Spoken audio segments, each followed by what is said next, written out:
Hello. Hello. हाँ, बोलिए बोलिए। महाराज जी, मैं झारखंड से बोल रहा हूँ। आपकी चरणों में दंडवत प्रणाम महाराज जी। हाँ, आपका प्रणाम स्वीकार है, आपको भी प्रणाम। बोलिए बोलिए। महाराज जी, मैं 1 साल से आपका सुन रहा हूँ। अरे वाह, बहुत अच्छे, शुभ आशीर्वाद। और उस दिन मुझे बहुत खुशी हुआ और लगा कि ये तो मतलब बहुत छुपाया हुआ चीज मुझे मिला है। अच्छा। और उस दिन मैं बहुत खुश हुआ महाराज जी। मैं इससे पहले मैं गुरुमुख हुआ था, तो अभी मेरा एज 35 हो रहा है। और मैं करीब 21-22 साल की एज में मैं गुरुमुख हुआ था जोधपुर में। हाँ हाँ हाँ हाँ। तो गुरु ज्ञान मिला था, एक वही सोहंग जपने को हाँ हाँ हाँ। और 3 क्रिया करने को मिला था। तो उससे मुझे कुछ फायदा नहीं हुआ, 1-2 साल करके मैं छोड़ दिया था। और ये सबसे मुझे विश्वास उठते जा रहा था।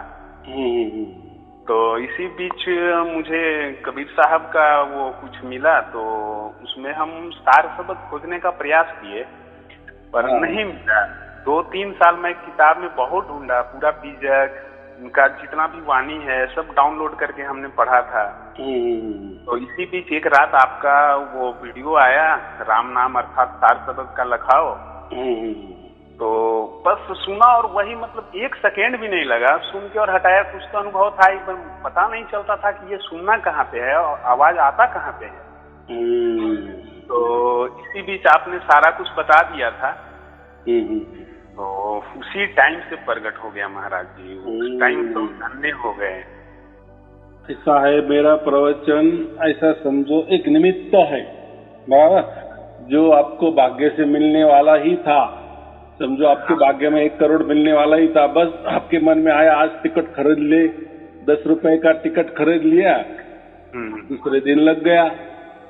हाँ महाराज जी, इसके पहले तो आपने बहुत टिकट खरीदी थी, लेकिन नहीं, क्योंकि टाइम नहीं था। इसको निमित्त बोलते हैं हम। जो भी कुछ घटनाएं होती है ना, उसके लिए ऐसा समझो एक निमित्त छोड़ ही जाता है या निमित्त होता ही है। जैसे कोई भी आदमी मर जाता है ना, तो बोलते हैं ना उनको हार्ट अटैक आ गया, उनको ये हो गया, उनको वो हो गया। ऐसा तो कोई कहते नहीं कि नहीं बस मर गए। ऐसा क्यों नहीं होता? कुछ तो भी वजह हो, कुछ तो वजह है, वजह होती ही है लोगों के लिए, यानी दिखावा के लिए ऐसा समझो। लेकिन जो घटना घटने वाली है बराबर घटती है, टाइम के अंदर घटती है। बहुत अच्छे आपको घट गई।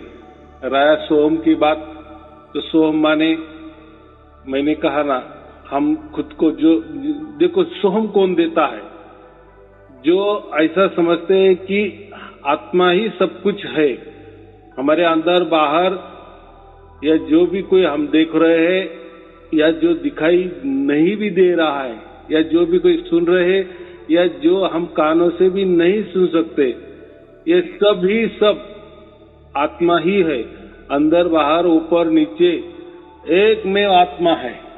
बस खाली जब लास्ट में जाएंगे हम, तो एक आत्मा ही बचती है। वो आत्मा को हम साक्षी कहते हैं, बराबर।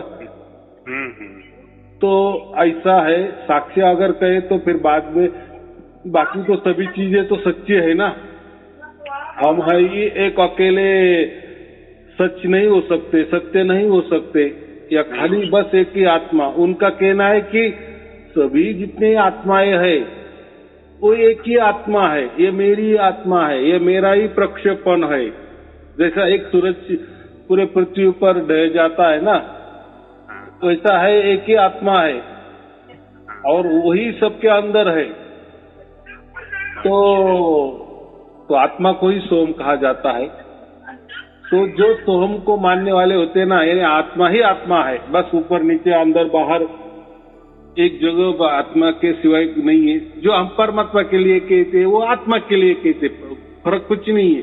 लेकिन हम जब परमात्मा के लिए कहते हैं ना, तो देखो हम आत्मा है, ये तो बच्चा भी समझ में आएगा, बच्चों को भी समझ में आएगा। यानी मैं स्वयं हूँ, मैं स्व, बराबर की, क्योंकि हम जब स्व है ना, इसीलिए सब कुछ देख रहे हैं, सब कुछ सोच रहे हैं, सब कुछ कल्पना कर रहे हैं, बराबर। सपना भी देखते हैं तो देखने वाला कौन है? मैं ही हूँ ना। हाँ। गाढ़ी निद्रा में भी चला जाता हूँ, गहरी निद्रा में भी चला जाता हूँ, लेकिन जब जग जाता हूँ तो मुझे समझता है ना कि मैं गहरी निद्रा में चला गया था। हाँ। तो अभी ये कौन सोच रहा है? ये किसने जाना? वहां भी जैसा सपना देखने वाला मैं था, वैसा गहरी निद्रा भी मैंने देखा, उसका अनुभव किया। लेकिन जो सपना देखते हैं उसका अनुभव अलग, उसमें सब दृश्य होता है। और गहरी निद्रा में सब शून्य हो जाता है, बस इतना ही, दोनों में फर्क। लेकिन वो शून्य जानने वाला भी मैं आत्मा ही हूँ, और ये जो सपना देखता हूँ ना, दृश्यमान देखता हूँ ना, वो भी मैं आत्मा ही हूँ, बराबर। अभी हम जागृत अवस्था में है तो हम सब कुछ जान रहे हैं ना। आपने मुझे फोन लगाए कि मैंने सयारुण जी से फोन किया, सयारुण जी मुझसे बोल रहे, तब या आप जो भी आंखों से देख रहे हो या कानों से सुन रहे हो, तो जो भी आंखों से आपको जो भी चीजें दिखाई दे रही है, जो दृश्यमान है, तो उसको देखने वाला कौन है? वही उसको हम आत्मा कहते हैं ना। अच्छा, देखो देखने वाला है इसलिए दृश्य दिख रहा है ना। अगर देखने वाला ही नहीं तो दृश्य कैसा दिखेगा? नहीं दिखेगा। कानों से कुछ सुनाई दे रहा है तो कोई तो भी सुनने वाला है ना, इसलिए सुनाई दे रहा है ना। ऑटोमेटिक तो कुछ नहीं होगा ना। सुनाई देने वाला भी वही, सुनने वाला भी वही, ऐसा होगा क्या? नहीं। सुनने वाला अलग है और वो जो सुनाई दे रहा है वो अलग है। हाँ, ये दो हो गए। वैसे ही दृश्य का भी है ना, जो हम दृश्य देख रहे, सामने कुछ बिल्डिंग है, कोई खेती-बाड़ी है, वृक्ष है, हमारे बच्चे है, परिवार है, पूरी दुनिया है, अनंत ब्रह्मांड है, तो ये सब कुछ अलग हो गए ना। लेकिन उसको देखने वाला मैं हूँ। उसको देखने वाला मैं हूँ। तो वो जो देखने वाला है उसको हम साक्षी भाव कहते हैं। और वो साक्षी सभी टाइम मौजूद होता है, बराबर।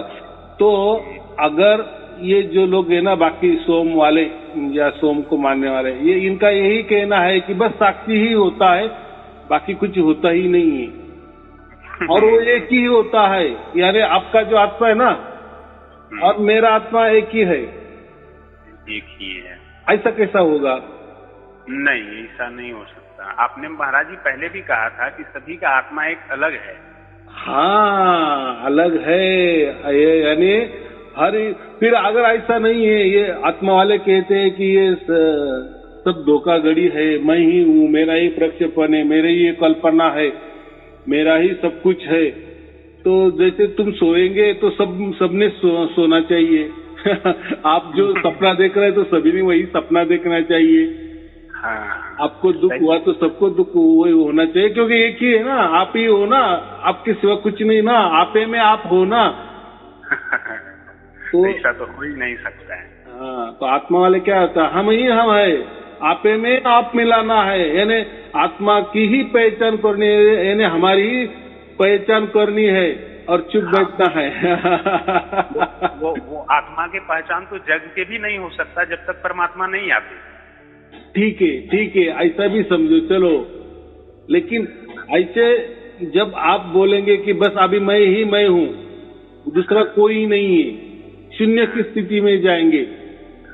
लेकिन शून्य की स्थिति में आप गए, उस वातावरण में आप गए, वो जो भी वातावरण जैसा भी होगा वहां। तो देखो, अभी ऐसा समझो कि आपने आंख बंद कर ली, कान भी बंद कर लिए, पूरे शून्य हो गए, बराबर। लेकिन जो आप सामने देख रहे हैं ना, जो अंधेरा देख रहे हो ना, जो भी कुछ, जो भी अनुभव कर रहे, तो अनुभव तो आप कर रहे हो, लेकिन जिस वातावरण का अनुभव कर रहे हो, तो वहां अंधेरा है, तो वो अंधेरा देखने वाले तो आप हो ना।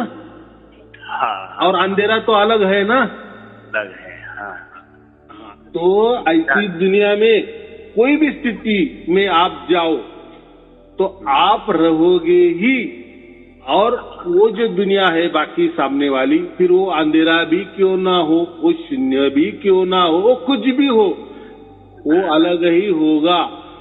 हाँ, वो अलग है, इसीलिए आप सोच रहे हैं कि मैं शून्य में चला गया, मैंने अंधेरा देखा, मैं निर्विचार हो गया। ठीक है, यहाँ विचार है, वहाँ विचार नहीं थे, लेकिन वो ना विचार जो था वो वातावरण तो महसूस कर रहे थे ना। हाँ, तो वो वातावरण तो था। तो आप दो तो हो ही गए, कैसे ही गए, तो आप अकेले नहीं हो सकते। नहीं, बराबर।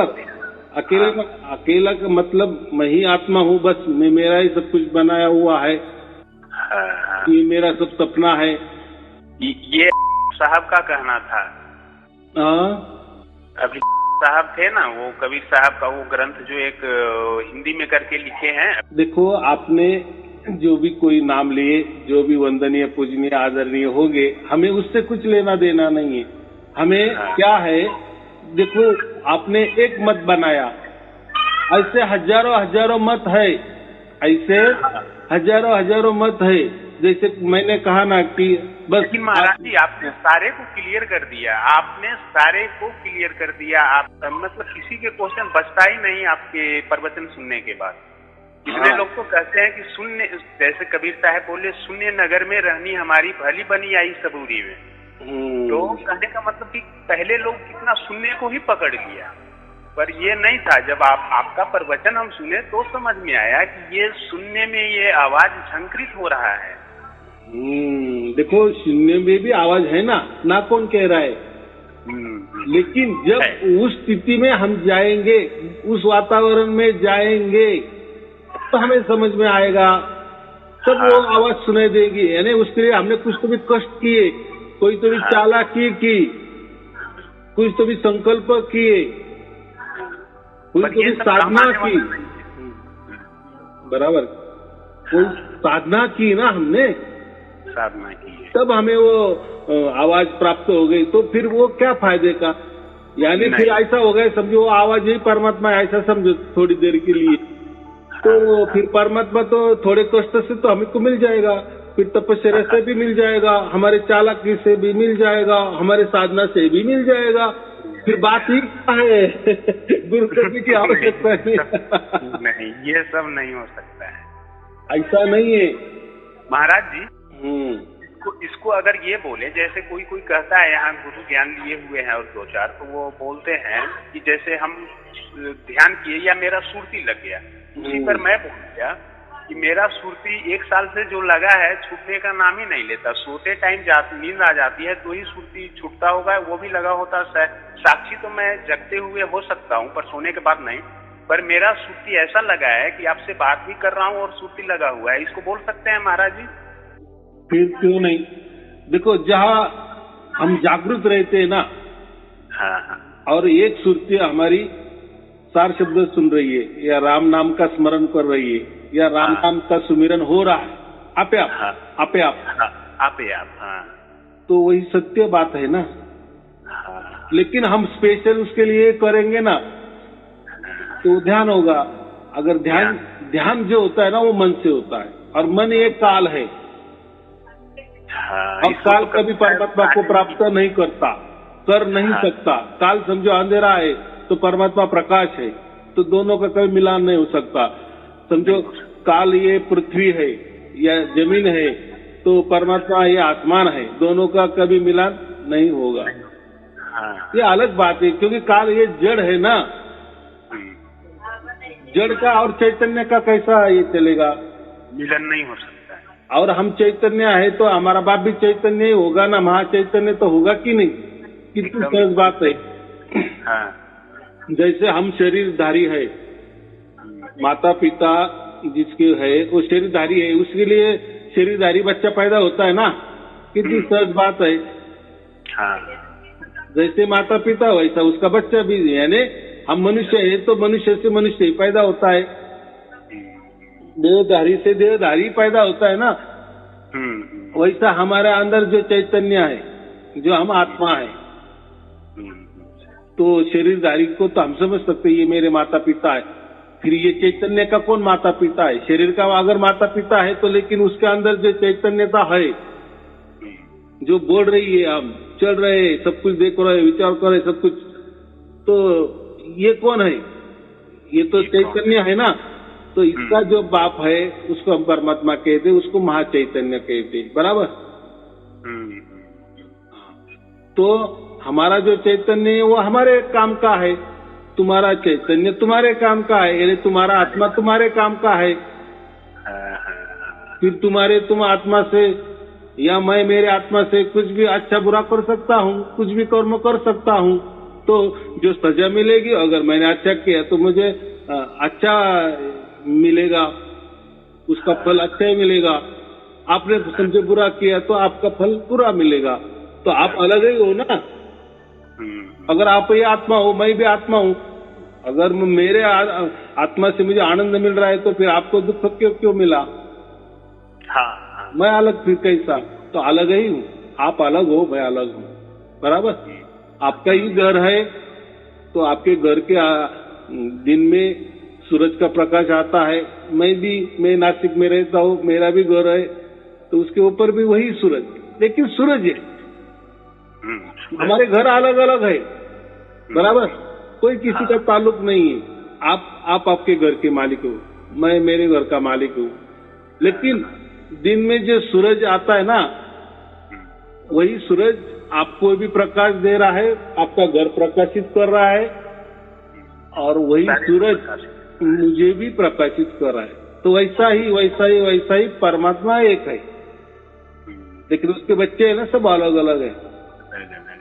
इसलिए तो भोग रहे ना। गीता में भी कहे हैं महाराज जी, हाँ, जो आत्मा को अकर्ता देखता है वही यथार्थ देखता है।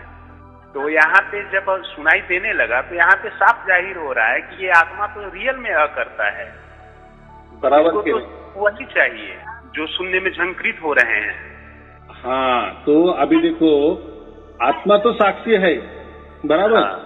हाँ। क्यों साक्षी है? तो वो साक्षी तो है ही। वो सुन रहा है ना, वो जो कुछ चल रहा है, वो जो स्फुरन हो रहा है, आपे आप स्फुरित हो रहा है, उसको हम परमात्मा कहते, परमात्मा का प्रकाश कहते। जो हमारे अंदर आया है, उतर चुका है, उसका जो स्फुरन है वो हम जान रहे हैं ना। तो स्फुरन अलग और जानने वाले हम आत्मा अलग हो गए ना। दोनों फर्क है कि नहीं? हाँ। एक रहते तो पता ही नहीं चलता। लेकिन देखो, ये हमारी जो सुरती है ना, ये जो हमारा आत्मा है ना, ये जो हमारा साक्षी है ना, इसको ही तो समझता है, बाकी को नहीं समझता। क्या परमात्मा का इसके पहले नहीं था क्या?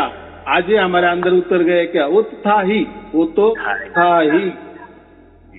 जैसे श्वास लेना ही महत्वपूर्ण है, वैसा छोड़ना ही महत्वपूर्ण है। तो दोनों जब क्रिया होती है, लेकिन है एक श्वास, लेकिन हम उसको एक कहते हैं ना। लेकिन है देखने में गए, विश्लेषण करने गए, तो आप बोलेंगे श्वास एक ही है, लेकिन वो लेना भी पड़ता है और छोड़ना भी पड़ता है। हो गए दो पार्ट। हाँ। और दोनों महत्वपूर्ण है, तभी एक श्वास बनता है ना। हाँ। एक श्वास का मतलब, एक श्वास यानी श्वास लेना और श्वास छोड़ना, तब हम कहते कि एक श्वास हो गया। तो यह कबीर साहब इसको बोले हैं, वो सहस्र कमल दल बरसे कमल भीगे पानी जो बोले थे। तो फिर ये भी बात इसमें बैठ गया, जो साउंड हम सुन रहे हैं आपके द्वारा, ये भी बात उसी में बैठ गया कि सहस्र कमल दल इसी को बोले थे।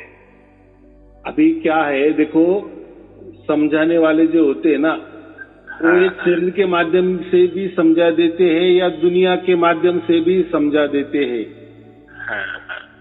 लेकिन जो भी शरीर के माध्यम से हो या दुनिया के माध्यम से हो या कोई ज्ञान से हो या कोई कल्पना से हो, कोई चालाकी से हो, कोई बुद्धि से हो, कोई मस्तिष्क से हो, कोई योग से हो, कोई साधना से हो, कोई ध्यान से हो, ये सब जो भी हम जानेंगे ना इसके द्वारा, वो सब गलत होगा। गलत होगा, हाँ। क्योंकि फिर जानने वाला महत्वपूर्ण हो गया ना, या उससे जो भी जाना जाएगा ना वो परमात्मा नहीं होगा, बस ये महत्वपूर्ण है। महाराज जी, यहाँ से साफ जाहिर हो रहा है कि आत्मा करता है, मतलब वो उसके द्वारा कुछ नहीं होता, बस उसके द्वारा वह यही साउंड सुना जा सकता है बस।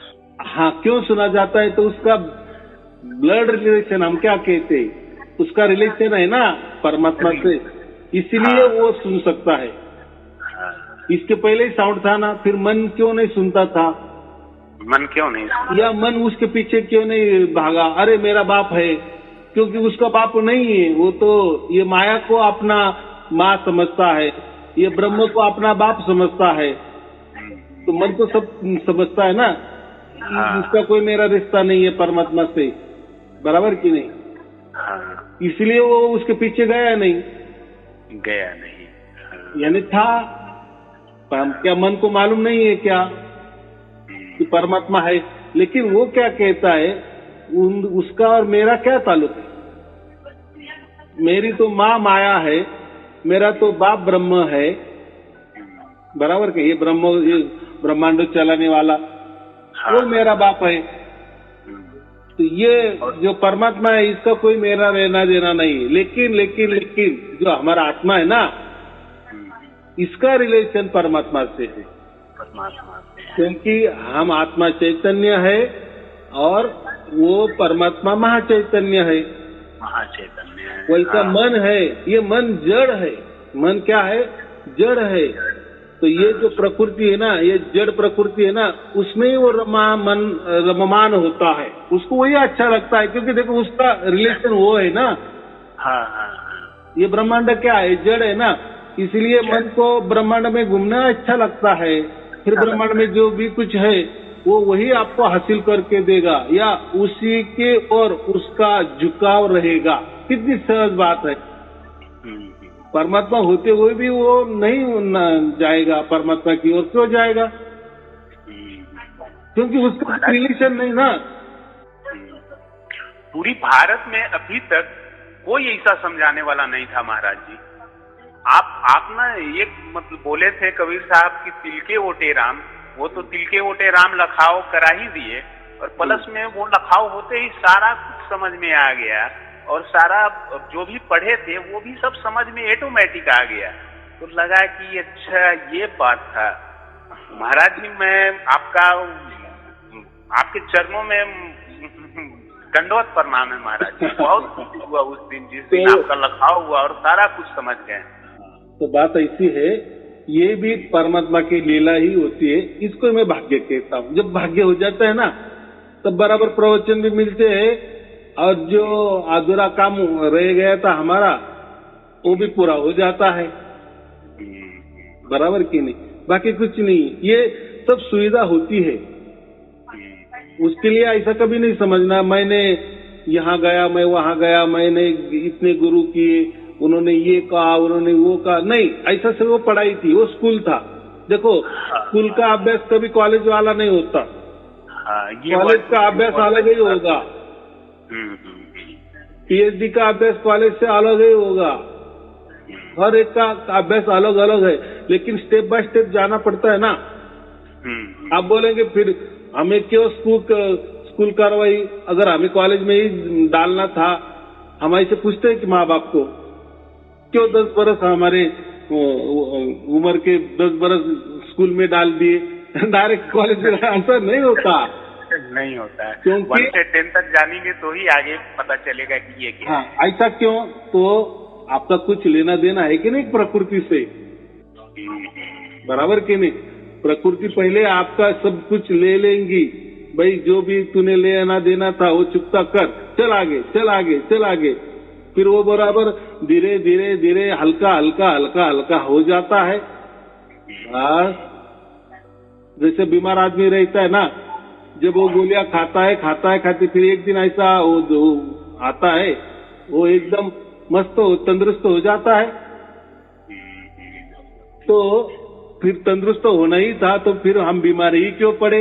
ऐसा नहीं होता, क्योंकि ये पूरा चल रहा है ना, प्रकृति चल रही ना, चलायमान है ना, ये चलनी चाहिए ना।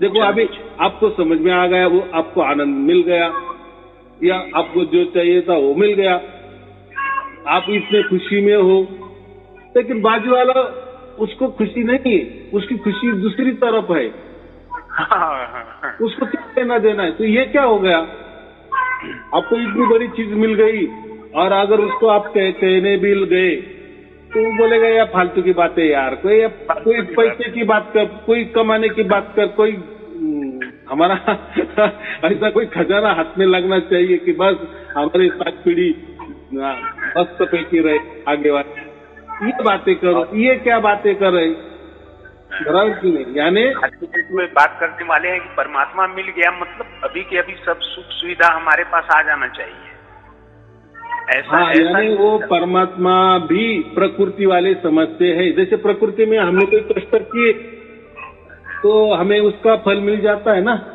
हाँ, जैसे नौकरी किए तो आखिरी में पगार मिल ही जाता है ना, मिल जाता है। कुछ भी व्यापार किए तो उसमें हमें बढ़ोतरी मिलती है ना, नफा मिल ही जाता है ना।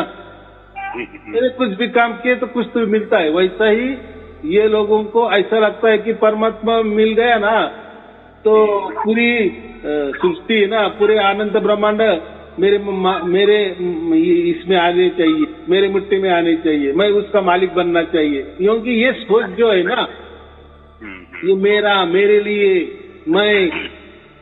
ये मैं नहीं छूटता है, ये मैं नहीं छूटता। और जब तक ये मैं है ना तब तक वो तू नहीं मिलता, यानी वो परमात्मा नहीं मिलता। और ये मैं तू में जाके समाप्त हो जाता है कि तू ही रे। हाँ, तो तू को मालूम नहीं कि ये मैं, देखो जो हम राम कहते हैं ना, हम इसको राम नाम क्यों कहते, तो जो र होता है ना वो परमात्मा होता है, और जो म होता है ना वही आत्मा होता है, बराबर। लेकिन ये दोनों की जोड़ी है, इसलिए उसको राम कहा है, राम कहा है। लेकिन हम म के पीछे ही पड़े, र को जान ही नहीं रहे, यानी मर रहे या मैं में लगे। लेकिन जो रमन करने वाला जो र है ना, जो बीते है आप, उसके तरफ ध्यान नहीं दे रहे, लेकिन तो जब 2-3 दिन पहले वीडियो में डाले थे रंगकार से, जिसका वो जाने का रास्ता है, तो म से ही र की ओर जा सकते हैं ना, उल्टा जाना पड़ेगा ना। हम तो परमात्मा से आए ना, परमात्मा से बिछड़े समझो, तो रा से आए म में अटक गए, माया में अटक गए, आत्मा होके भटक रहे, बराबर कि नहीं। अभी उल्टा कर जाना है हमें, म से रा की ओर जाना है, तब पूरा राम बन जाएगा ना, हम बन जाएगा। अभी हम आगे अधूरी है, हम म में ही अटके है, मरण में ही अटके है, मरण को ही जन्मते मरते बस इसमें ही, यानी जो जन्मता वो मरता है, उसको जन्म कहे या मरना कहे, लेकिन मरना ही कहे, क्योंकि जो जन्मता है वो मरता ही है। तो माँ को र की तरफ ले जाना है। तो जो र है ना परमात्मा, उसको जानना है, और जब जान जाते हैं तब ये जोड़ी, क्योंकि म को ही र समझ में आता है, और र का ही कनेक्शन म से है, या म का कनेक्शन ही र से है, बराबर। नहीं तो फिर ये क्या हो रहा है, ये जो हम म है ना, हम मैं कर रहे और मन के पीछे लगे हैं, क्योंकि हमको जो मन है ना वही हमारा सब कुछ लग रहा है, बराबर। तो ये तो म से ही तो ये पूरे ब्रह्मांड बन गए हैं, मैं से ही बने हैं ना। देखो मैं जानने वाला हूँ इस ब्रह्मांड, ये ब्रह्मांड को मैं जानने वाला हूँ, इसलिए मैं कर रहा हूँ ना, इसलिए मेरे मन में आ गया ना ये ब्रह्मांड मैं जान रहा हूँ। तो जान रहा मतलब क्या, तू मालिक हो गए क्या, बराबर। जैसे आपने अभी कहा कि मुझे सारे शब्द ये राम नाम मुझे प्राप्त हो गया, तो आप तो कोई परमात्मा नहीं बन गए ना, नहीं, सिर्फ आपने जान ली। वैसा ये जो म है ना, जो हम उसको आत्मा कहते हैं ना, तो ये मन के ही पीछे पड़ा है, ये माया के ही पीछे पड़ा है, ये मैं के पीछे ही पड़ा है। उसको र की कोई खबर ही नहीं है कि जो हमारे अंदर रम रहा है ये मैं, ये जो म क्या है, ये मैं क्या है, ये तो नश्वर है ना, बदलने वाला है ना, झूठा है ना, नकली है, बराबर, बदलने वाला है। लेकिन जो र है ना वो शाश्वत है ना, वो तो सत्य है ना, और उससे हमारा रिलेशन है ना, कि मन से हमारा रिलेशन है या मैं से रिलेशन है या माया से रिलेशन है। तो हमारा असली बाप रहा है या र है जो रमन कर रहा है।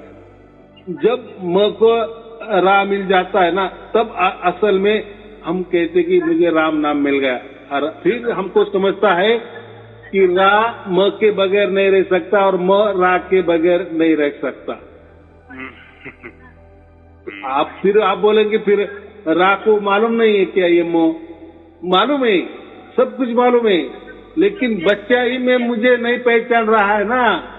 अच्छा, बच्चे को मैं चाहिए, मन चाहिए, मन के पीछे दौड़ रहा है, माया के पीछे चल रहा है, दौड़ रहा है, मोह के पीछे दौड़ रहा है ना। तो फिर बच्चे की चीज है ना।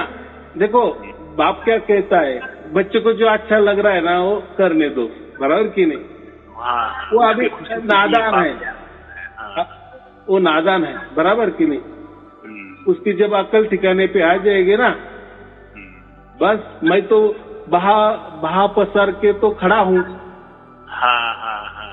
हाँ, लेकिन अभी बहा पसर के खड़ा है, लेकिन उसको नहीं चाहिए ना परमात्मा। वही बात महाराज, उसको माँ की गोदी अच्छी लग रही ना। वर्ड तोड़ के समझा दिया महाराज, एक एक वर्ड समझा दिए आप। उसको माया अच्छी लग रही है, तो बस राम नाम उसको कहते, बाकी कुछ नहीं है। तो रा अलग है, म अलग है, लेकिन ये जोड़ी है बाप बेटे की, तो उसको राम कहते हैं। और ये जो राम जो जान लेता है उसको राम नाम कहते हैं, उसको सार्थक कहते हैं। ये पूरे बीजक में लिखा है, पूरे बीजक में लिखा है। बहुत जगह हजारों हजार बार लिखा है राम नाम। आपने बीजक मैंने आपको भेजा तो वो पढ़ लिए पूरे? अभी बीजक नहीं आया, बस आपका लिंक आया था और लिंक पे लिखा था कि आप सारे यूट्यूब के करीब 1000 के करीब होगा वो सुन लेंगे तो आपका वो 100-150 साल पुराना वो जो बीजक है वो भेजेंगे। अभी भेजे कहाँ है साहब? हाँ, तो बात ऐसी है, तो अभी फोन किए ना आपने, आपको देखो वो ऐसा है, 1000 के 1000 प्रवचन सुनना माने ऐसा नहीं होता है। वो कोई हमें कोई व्यूअर नहीं बढ़ाने हैं, देखने वाले नहीं बढ़ाने। जैसे यूट्यूब पर होते हैं ना, ज्यादा यूट्यूब देखेंगे, वीडियो देखेंगे, उसको ज्यादा पैसा मिलता है। तो वो काम हमारा नहीं है, हम यूट्यूब से पैसा भी नहीं लेते। और वो ना जो देखो ये आपकी चीज है, बराबर, बाप ने बच्चों के बांटने के लिए दी है, बराबर, तो वो मैं दे रहा हूँ, उसके थोड़ी पैसे कमाने हैं। तो वो बात नहीं है। अब वो 1000 प्रवचन हो गए, इसका मतलब क्या है? जैसे आप पढ़ेंगे, अगर आप मैंने ऐसा कुछ कहा नहीं और आपको डायरेक्ट बीजक दे दिए तो आपको क्या समझ में आएगा?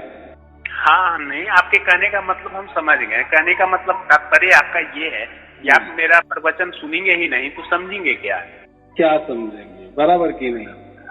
तो फिर आप अलग उल्टा अभ्रमित हो जाएंगे, क्योंकि थोड़ा सा उसका देखो। हम क्या कहते, जैसे स्कूल में जाते हैं ना, तो जैसा गुरुजन होते हैं, हमारे सर होते हैं, गुरुजी होते, वो हमें पहले सिखाते हैं, बराबर, बाद में बोलते हैं कि अभी पढ़ो पुस्तक, बराबर, लेकिन वो बोलते हैं कि डायरेक्ट पुस्तक पढ़ो। डायरेक्ट पुस्तक पढ़ो तो फिर फिर स्कूल आने की जरूरत ही नहीं ना, डायरेक्ट घर में ही पढ़ते रहो। आएगा क्या समझ में? नहीं आएगा, नहीं आएगा। तो पहला कोई भी गुरु होता है, गुरुजन होते हैं, वो पहले ऐसे समझा देते, बराबर, और फिर ये मैं जो कहा है ये सत्य है कि असत्य है, मैं कहाँ से बोल रहा था, मैं कहाँ से पढ़ के आपको बता रहा था, उसका मैं पुरावा देता हूँ, बराबर।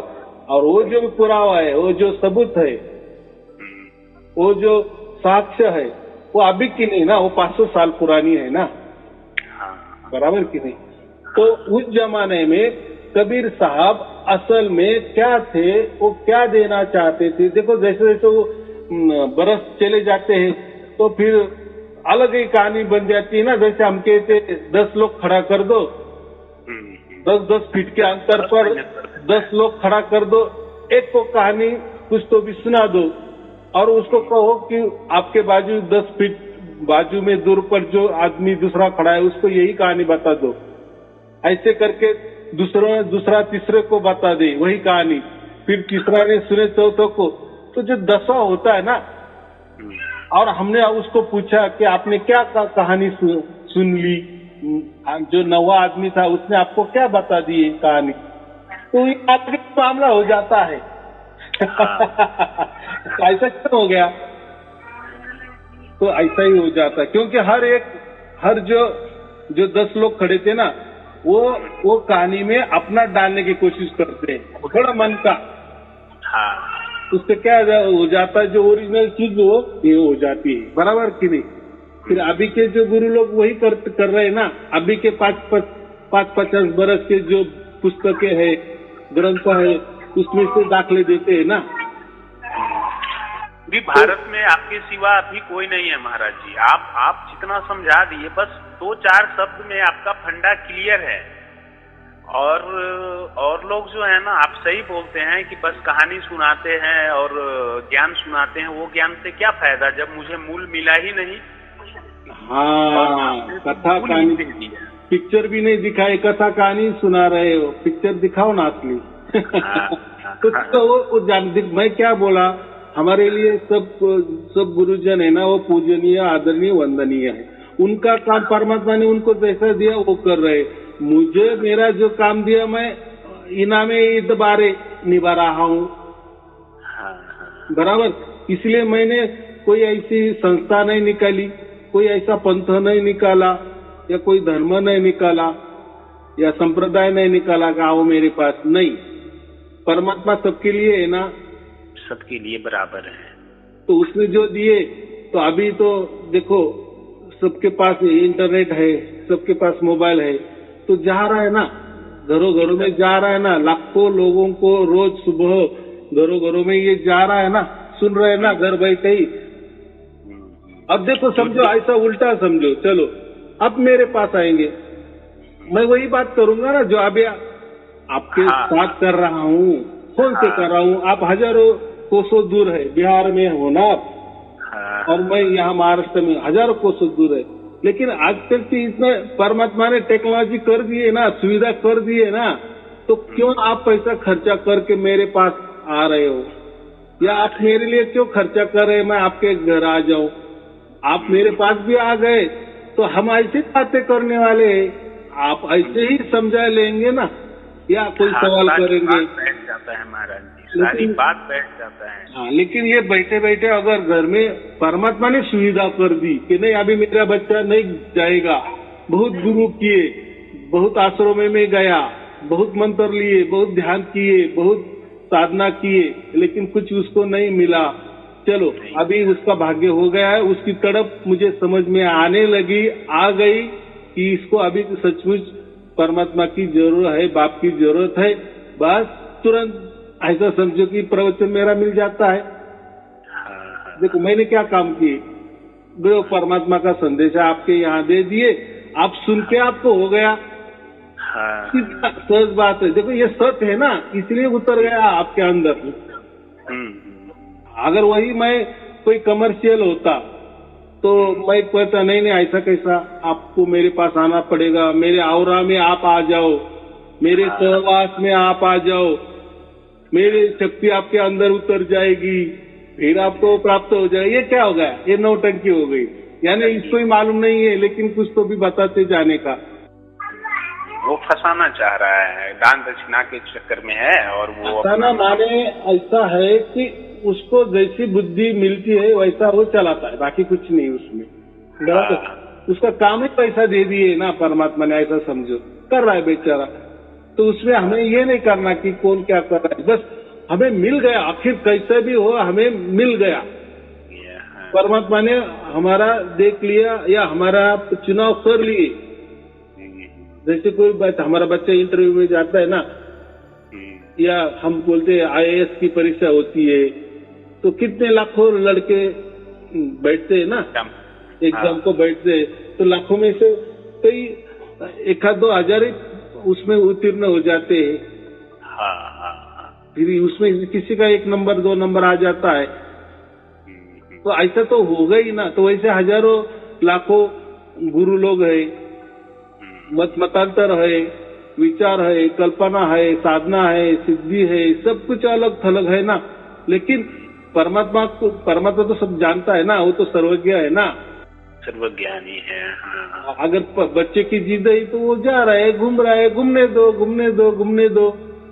लेकिन बहुत तड़प हो गई, फिर परमात्मा को दया जाती ना बच्चे के ऊपर। नहीं, अभी इसको अभी ज्यादा भटकाना नहीं, अभी इसको सीधा रास्ता दे देना, बस मिल जाता है आपको प्रवचन, हो जाता है, मिल भी जाता है, हो भी जाता है, तो आपको फिर विश्वास भी नहीं बैठता। आपको ऐसा ये कैसा क्या हो गया, ऐसा कैसा हो गया, तो ऐसा कैसा, ये कोई सहज में तो मिल गया आपको जो मिलना था। हो सकता है कि तो इतना जल्दी में मिल जाता है कि कभी उसका विश्वास भी नहीं बैठता। अरे इसके लिए मैंने इतना ये कर दिए, और ये तो ऐसा कोई गड़बड़ तो नहीं है। लेकिन ऐसा नहीं है, ये आपको परमात्मा ने दिया है, परमात्मा सब देख रहा था। लेकिन देखो, वो निमित्त तो कोई ना कोई हो ही जाएगा ना।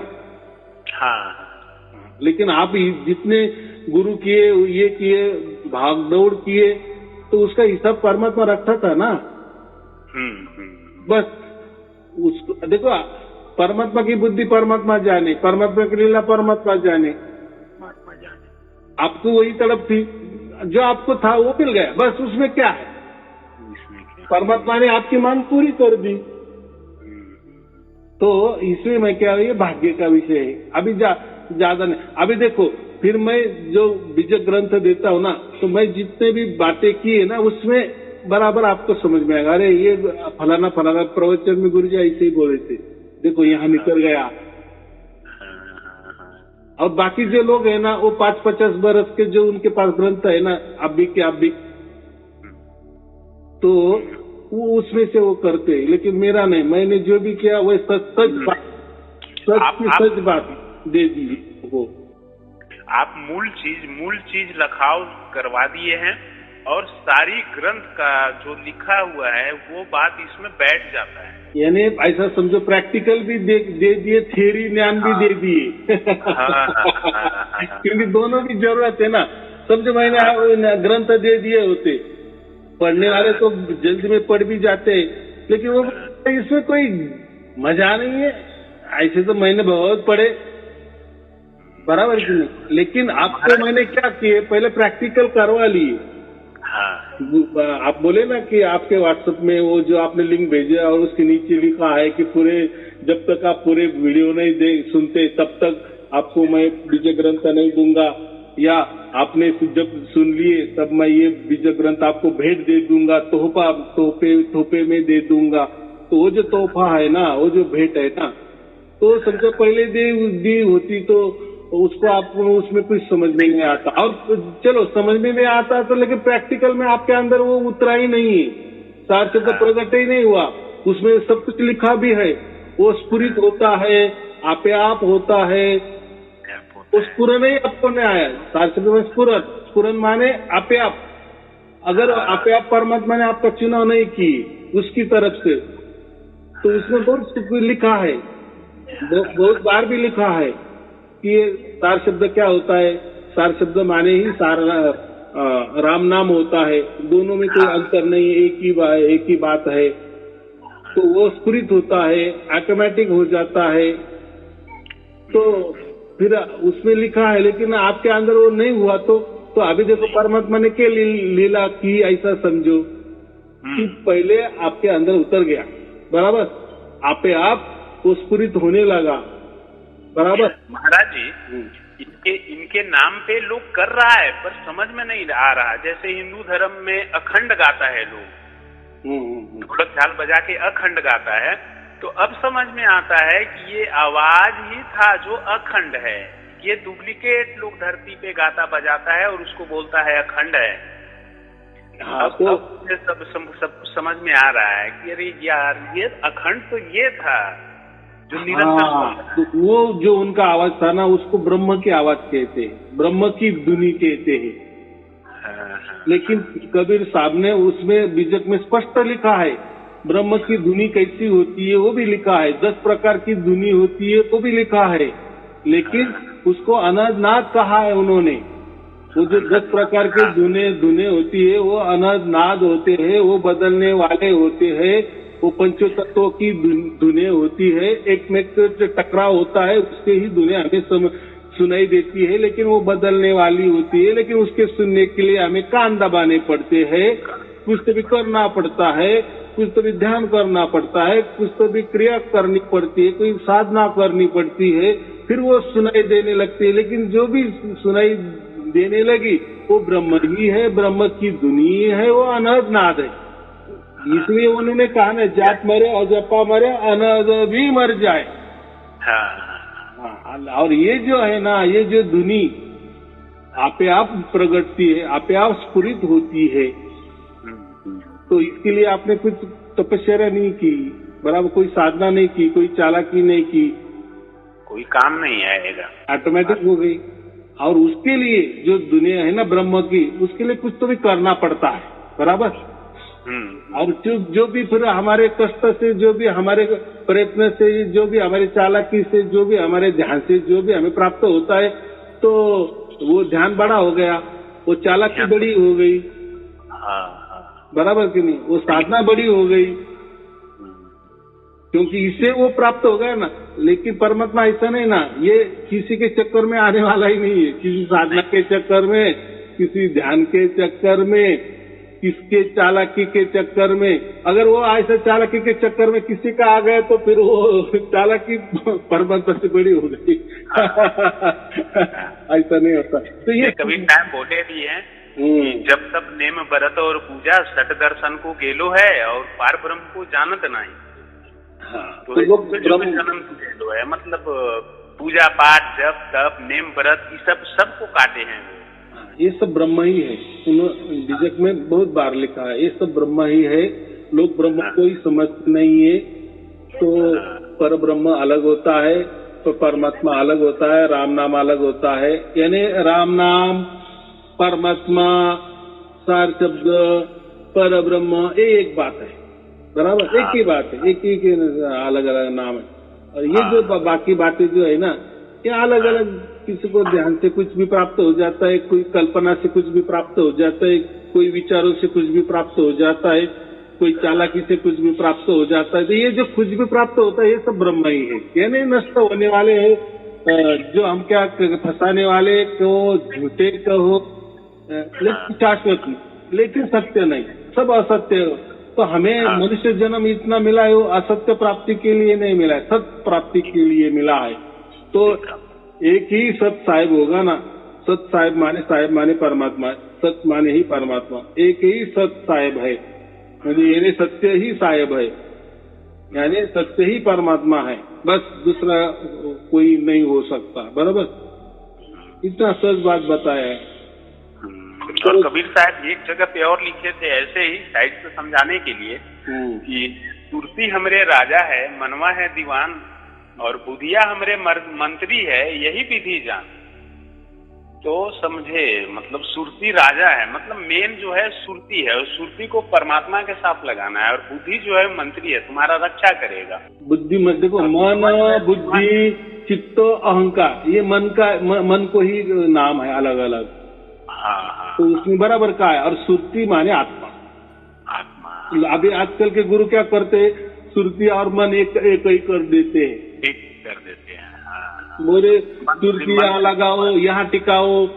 सुरती का जो ठिकाना होता है ना, बस और बस और बस एक ही परमात्मा होता है सुरती का ठिकाना। वो जब परमात्मा प्रकट हो जाता है ना, बस उसी में ही वो टिकी होती है, बाकी सुरती कहीं भी नहीं टिक सकती। हाँ, जो हमारा मन है ना, उसको ठिकाने की जरूरत होती है, उसको ठिकाना चाहिए।